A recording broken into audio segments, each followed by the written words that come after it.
Hey guys, welcome back to my channel. So sorry about the short break that I had to take because I was getting busy. And also, as usual, feel free to check out my merch store. It's all about, believing in a diversity of personality, which is something that not a lot of people talk about. It's about recognizing the importance of every single personality type, whether you are intuitive or a sensor, whether you're a thinker or a more feeling type. It's important that your personality is making a contribution that no other personality type can, and every personality type is important for the society to function. And definitely check out my merch store as well as my Patreon for more articles on the in-depth function development and self-improvement topics. And I'm wearing the INFJ t-shirt right now, so you can take a look at how it looks in real life. And also today I have this new guest with me. I just wanted to, bring him on the show for fun. Okay, so today my topic is actually a very important one. In my opinion, Carl Jung's shadow work is one of, if not the most important, findings that he has about the human psyche. And I'm going to briefly explain this idea of shadow work before I explain how it's linked to our inferior functions. So firstly, Carl Jung's shadow work is this psychology insights that, we all have parts of our personality that we hide from the world and also from ourselves. And that is basically called either shadow or the unconscious. And things that we put in the unconscious include things that are taboo, things about us that we see as socially unacceptable or we are ashamed of, and it's usually qualities about us that we do not want to admit to others and ourselves.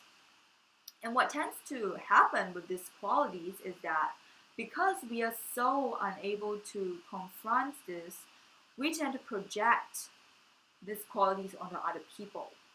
So for example, if we are very ashamed of the fact that we are lazy, we are going to be a lot more critical of other people who have lazy traits. Or we are going to see like laziness in everybody that we are like not able to recognize in ourselves. So we tend to like pick that out from other people. And this is why what we are bothered by is actually a very important lesson for us, because it is usually an indication of something that we have to come clean about ourselves and we have to basically be aware of and work on. And this is actually very important because on a separate note, if you have ever read books like Ordinary Man or The Banality of Evil, then you would know that most, if not all, of the crimes against humanity that has ever been committed is because of unconsciousness. So people committing these acts are unconscious. Like they literally do not know what they're doing. They don't think that what they're doing is wrong. And they are somehow able to rationalize the things that they do.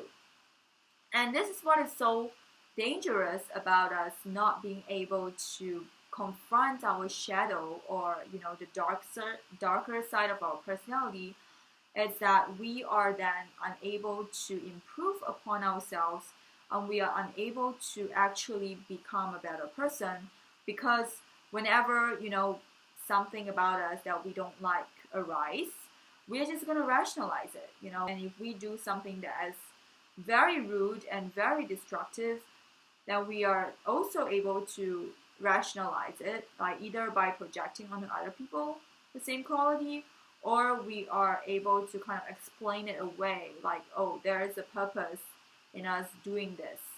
And so that is why Carl Jung's shadow work is so important, because it talks about having to confront with the part of ourselves that we are ashamed of, that we are maybe not so aware of, so that we do not behave in an unconscious way, or we try to lessen the amount of unconsciousness, because the more things that you bring into light, the more you are actually able to integrate it into a part of your personality, and you are actually able to function in a more healthy way, because you are able to admit to yourself, like, yeah, like I'm not a perfect person, like these are the traits that I have, and because I'm aware of these traits, then I can better control it, or I can, do things about it, rather than not being aware of it. Because once you are not aware, or you're not able to admit to yourself that you have certain traits that you don't like, then you're never going to be able to deal with it.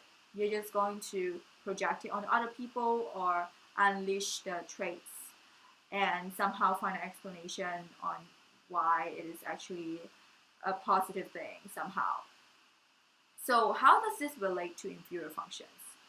So what I tend to notice is that when we are developing our inferior functions, especially in the early stages, when we are not so conscious of how our inferior functions work, we tend to use them in an unconscious way. So, for example, when I was younger, I was using extroverted sensing in a way more irresponsible way compared to now, because now I'm more aware, and whenever I use SE in a irresponsible way, I can actually stop myself, or I can reflect upon it and think about how I can better use it in the future.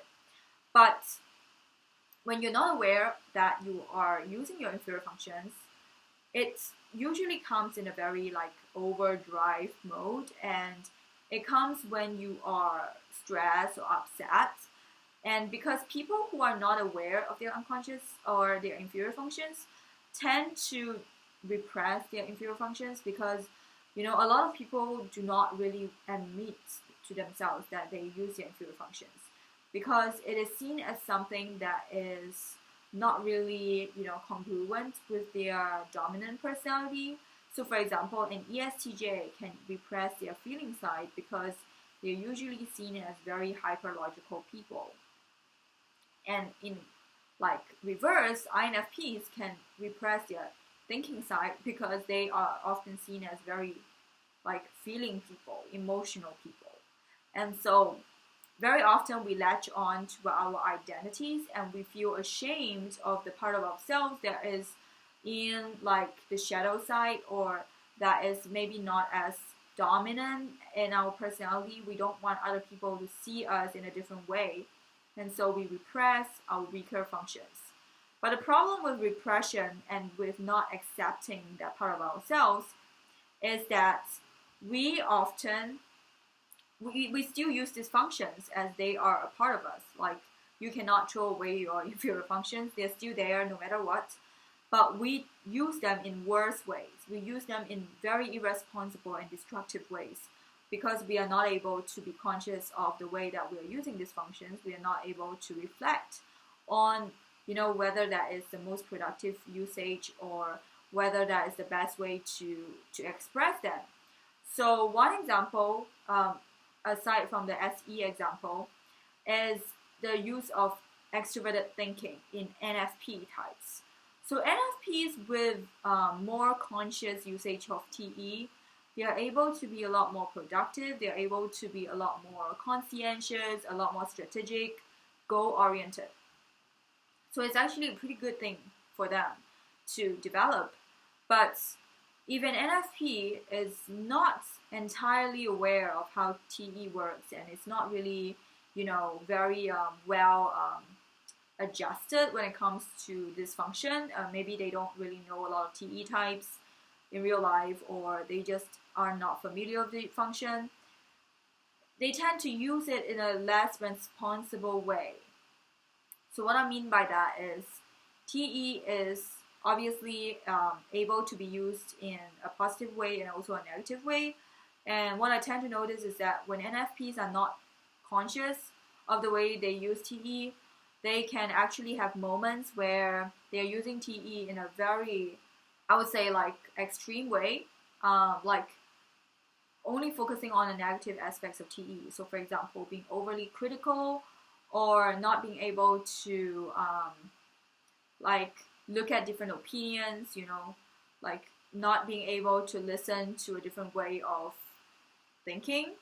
And obviously these are not traits that are unique to TE, but I do tend to notice that when people are not aware of how they're using TE, they can actually have these traits because they don't know that they are doing this. They just think that this is how they are, but this is actually a problem when the inferior function come up and in a way that is not fully brought to a mature form, and people use it like pretty much unconsciously. They just use it in an overdrive mode and they don't think about why they're using it that way.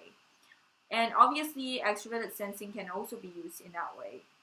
So you hear about terms like INFJ rage, INTJ rage, mostly INFJ rage, because INFJs typically do not have this image of extroverted sensing in them, and so when they do use it, because a lot of INFJs are not very conscious of their inferior functions, so when they do use it, it also tends to have this like overdrive effect. Like they can suddenly be very aggressive, or they can, exhibit certain traits that are very extroverted sensing related.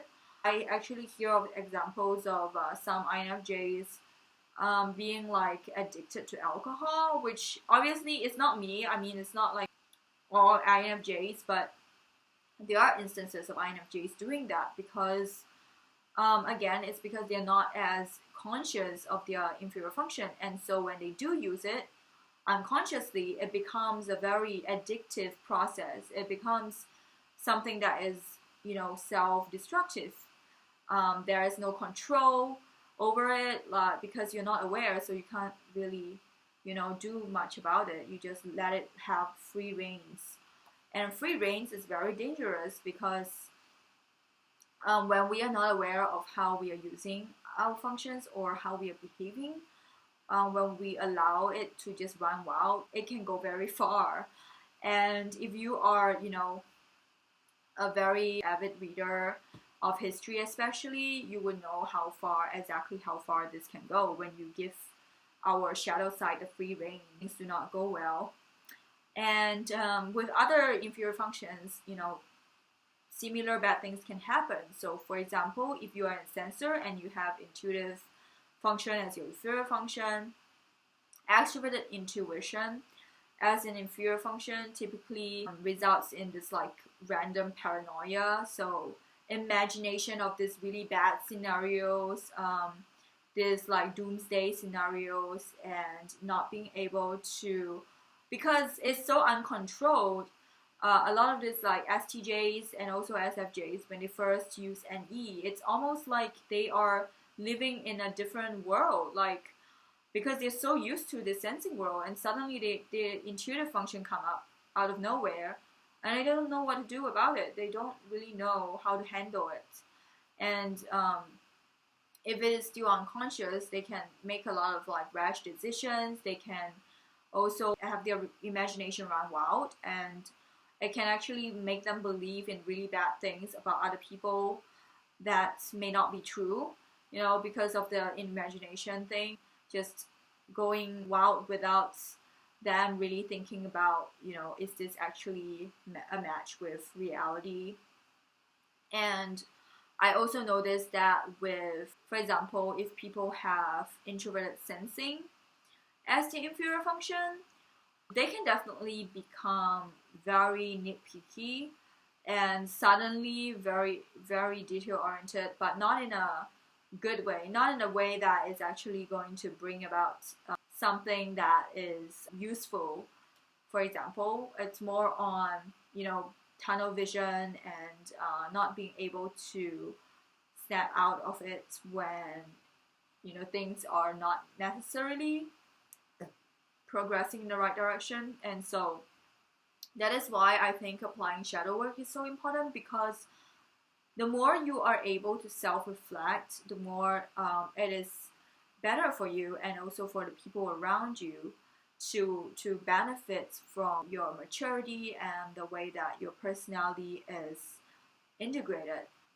Hopefully you have some important takeaways from this video, and as usual, please remember to like and subscribe if you enjoyed this video. I really do need a lot more motivation to get these videos going because obviously, making videos take a lot of work. There's a lot of editing that goes into the process. So please show support in whichever way you can if you enjoyed this. And I will see you in the next one. Bye.